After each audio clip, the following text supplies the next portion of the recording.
Halo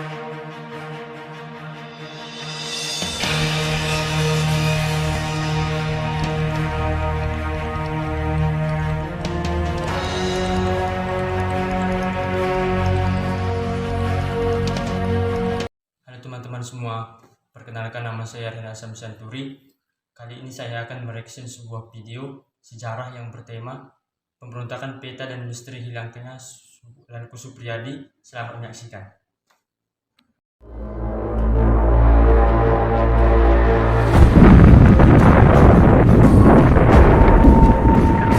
Pada tanggal 14 Februari 1945 dini hari, Hotel Sakura di Blitar diledakkan dengan meriam oleh serdadu PETA pimpinan Sudancho Supriyadi.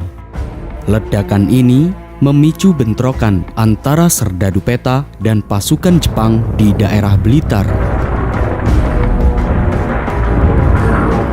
Dengan mengibarkan bendera merah putih, para serdadu PETA itu menyerang markas pasukan Jepang dengan menembaki dan menghunus para pasukan Jepang.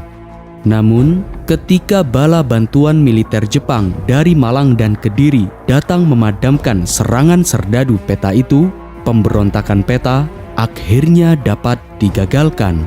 Akibatnya, sebanyak ratusan serdadu PETA berlarian dan sebagian lain menyerahkan diri. Bahkan, sejumlah anggota PETA yang ditangkap dipenjara seumur hidup hingga ada yang dihukum mati oleh militer Jepang. Namun, pimpinan PETA Sudancho Supriyadi jasadnya hilang tidak ditemukan dan keberadaannya hingga kini masih menjadi misteri. Misteri hilangnya Sudancho Supriyadi, pemimpin PETA di Blitar, tidak benar terjadi. Hal tersebut didukung oleh pendapat para sejarawan dan pendapat dari Dokumentasi Pusat Sejarah TNI bahwa Sudancho Supriyadi tidak menghilang, namun ia telah diasingkan dan dieksekusi di sebuah pulau oleh militer Jepang, dan jasadnya tidak ditemukan hingga saat ini. Pada masa awal kedatangan Jepang di Indonesia ini, kala itu Jepang menyatakan diri sebagai saudara tua sesama bangsa Asia yang berhasil mengusir para penjajah Eropa. Bahkan, dalam menjalankan propagandanya untuk menarik simpati rakyat Indonesia, Jepang menggunakan propaganda 3A. Propaganda Jepang dalam menjajah Indonesia yaitu dengan semboyan 3A. Jepang memimpin Asia, Jepang lindung Asia, dan Jepang cahaya Asia. Berhasil diterapkan yaitu dengan diterimanya Jepang di Indonesia sebagai saudara tua.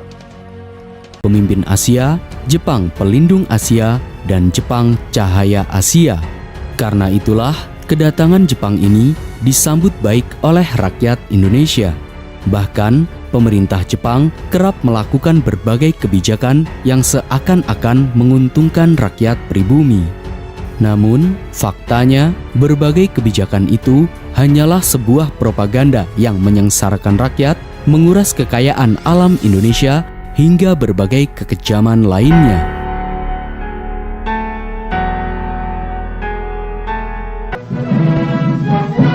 Kami bertambah setia kepada Dai Nippon, bertambah yakin bahwa peperangan Asia Timur Raya yang Dai Nippon lakukan sekarang ini ialah peperangan yang suci. Seiring berjalannya penjajahan dan propaganda Jepang di Indonesia, pemerintahan Jepang termasuk tentara Dai Nippon menawarkan kemerdekaan untuk bangsa Indonesia dengan beberapa syarat yang harus dipenuhi. Selain harus memiliki wilayahnya sendiri, Indonesia juga harus memiliki pasukan tentara untuk pertahanan diri. Dengan begitu, dibentuklah Kesatuan Heiho dan termasuk Kesatuan Pembela Tanah Air atau PETA.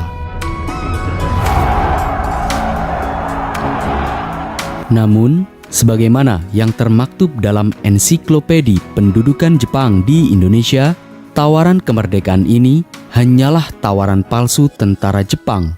Dalam kenyataannya, pembentukan kesatuan PETA ini hanyalah untuk mendukung perang Asia Pasifik dan mempertahankan kekuasaan Jepang di Indonesia. Kala itu, pada pertengahan tahun 1943, Sekutu mulai menyerang pertahanan wilayah Jepang, terutama di Indonesia yang ingin mengambil wilayahnya kembali.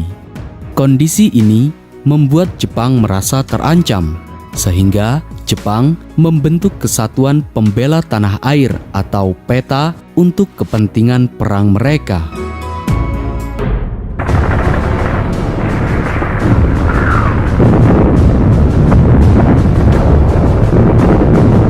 Akibat berbagai kekejaman yang dilakukan militer Jepang, muncul perlawanan-perlawanan di banyak daerah dan oleh beberapa pihak. Salah satunya yakni pemberontakan PETA pada bulan Februari 1945 yang dipimpin Sudancho Supriyadi di Blitar, Jawa Timur.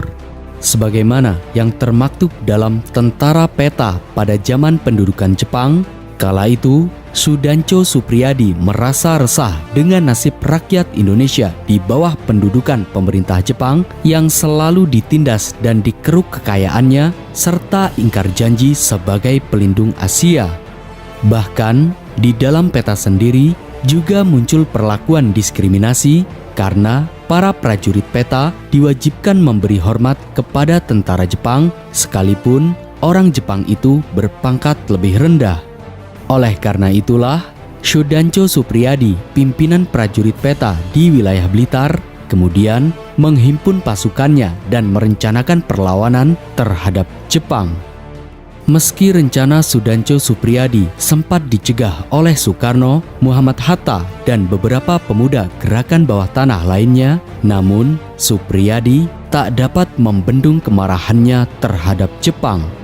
Sehingga meletuslah pemberontakan yang telah direncanakan oleh Supriyadi dan para prajuritnya dengan sasaran Hotel Sakura yang saat itu menjadi markas militer Jepang di Blitar.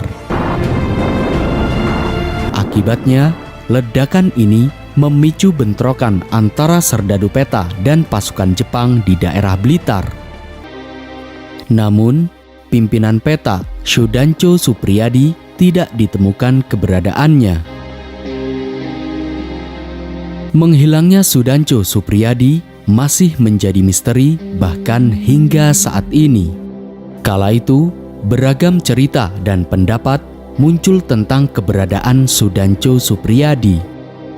Namun, berbeda dengan beberapa pendapat sejarawan dan termasuk pendapat dari dokumentasi Pusat Sejarah TNI bahwa Sudancho Supriyadi tidaklah menghilang, namun ia telah diasingkan dan dieksekusi di sebuah pulau oleh militer Jepang. Namun, jasadnya tidak ditemukan hingga saat ini. Pada tanggal 19 Agustus 1945, Kesatuan PETA atau Pembela Tanah Air akhirnya dibubarkan.